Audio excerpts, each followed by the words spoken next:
Buenas tardes, hermanos, hermanas, amigos que nos estáis siguiendo en estos sencillos estudios que más que intentar otra cosa, pretendemos que os intereséis por la lectura de las Escrituras desde un punto de vista entretenido, ameno. Intentamos también que sea pues con una cierta profundidad en unos detalles que son interesantes. Habíamos visto a Pablo y a sus compañeros cómo habían ido a predicar el Evangelio y lo que había sucedido con el carcelero de Filipo. Y cuando se van de la ciudad, fueron echados prácticamente, pues los soltaron desde la cárcel pidiéndoles que se fueran de la ciudad. Ellos aprovechan,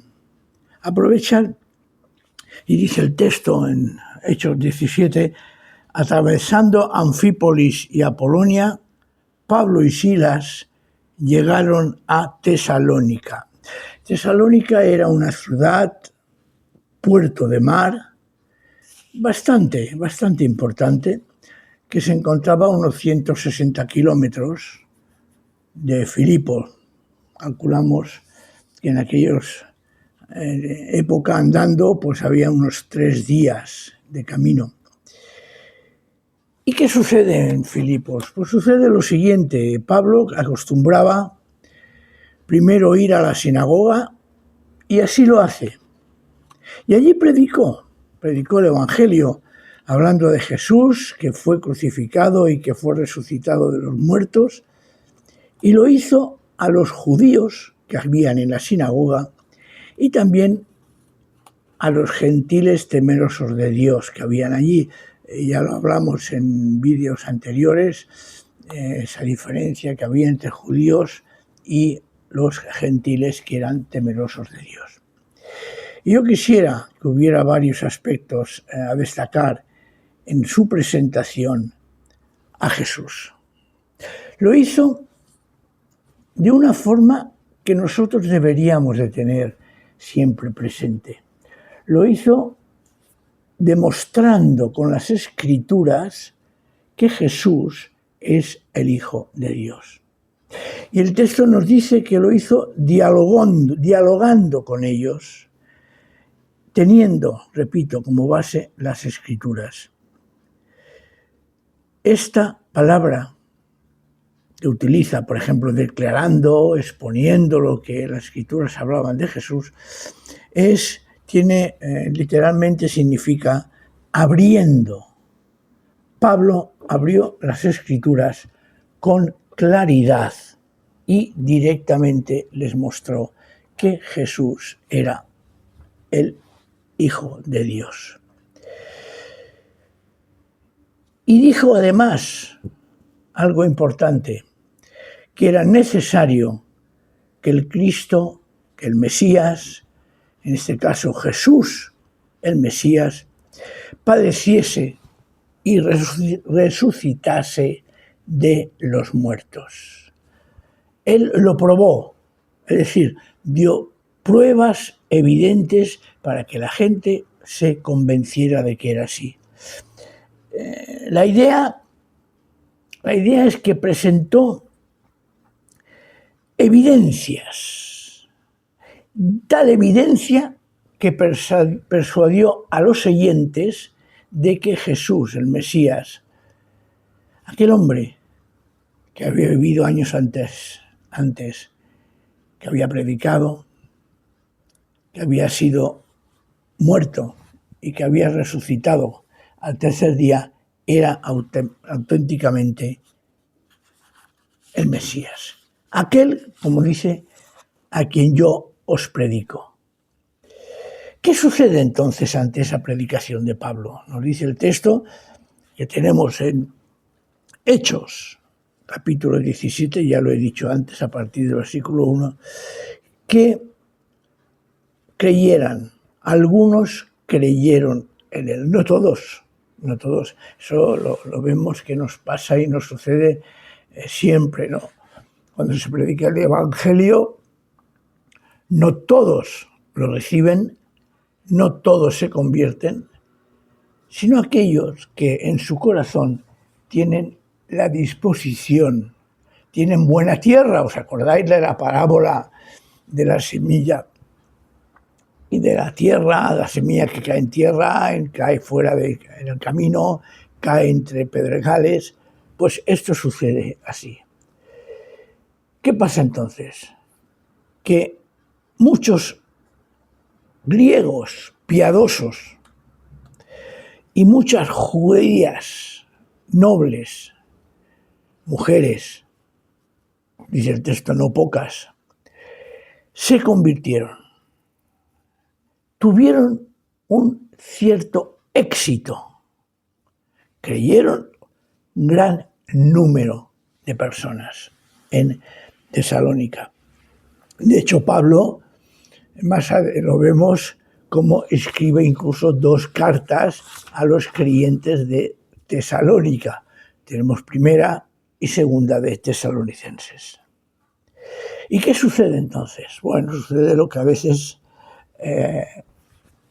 nosotros hablamos de la oposición al Evangelio, y es así.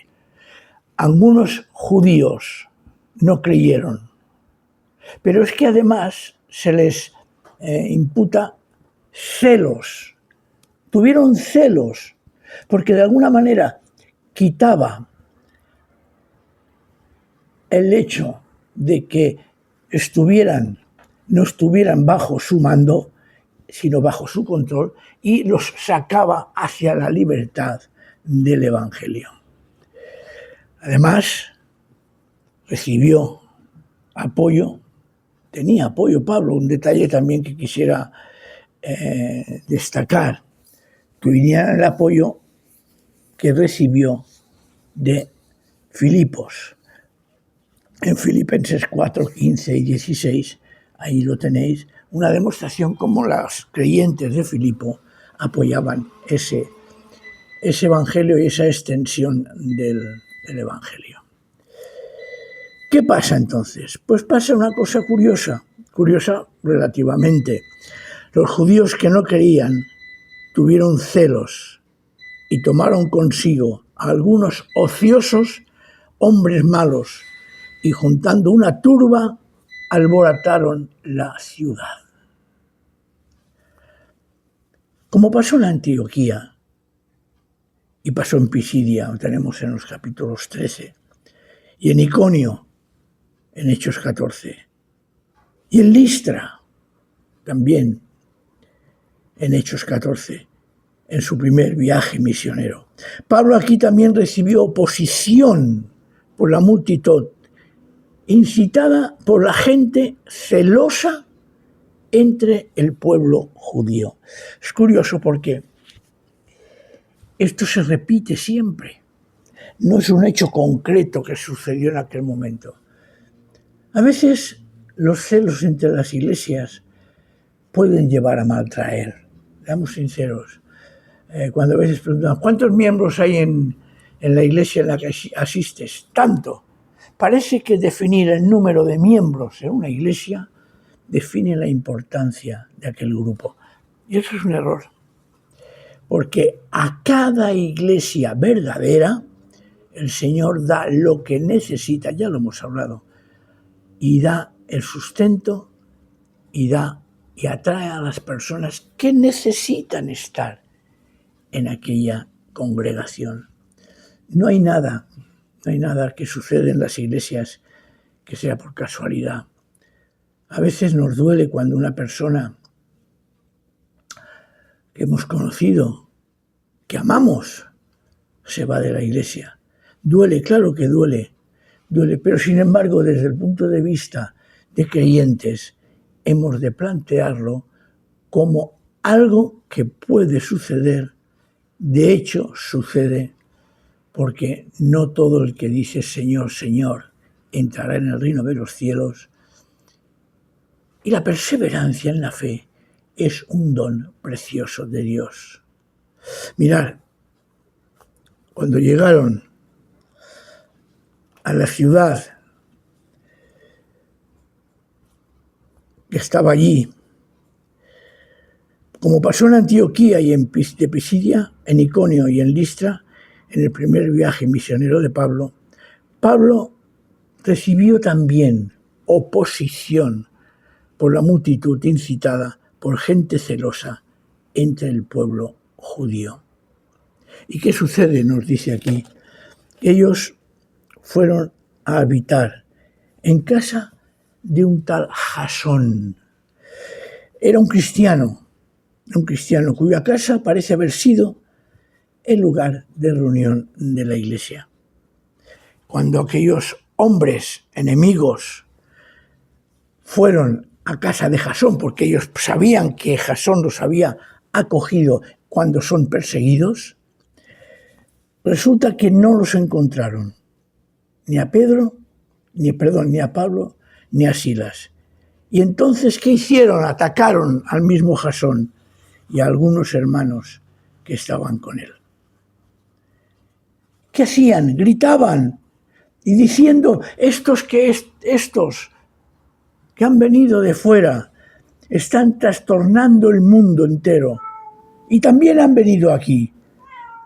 Al acusar a estos de esta situación, lo que hicieron fue también acusarlo delante de las autoridades.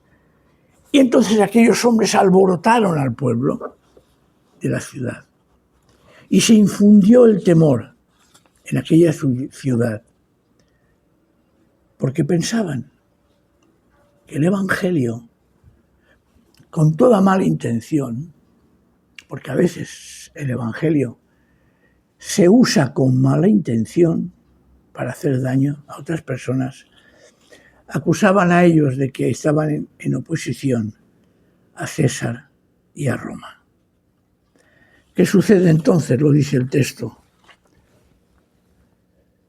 Dice, todos ellos actúan en contra de los decretos del emperador, afirmando, y aquí está el punto clave, que hay otro rey, uno que se llama Jesús.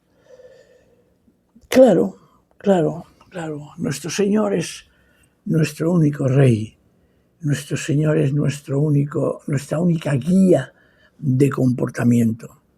Entonces, ¿qué sucede? Al oír esto, la multitud y las autoridades de la ciudad se alborotaron y entonces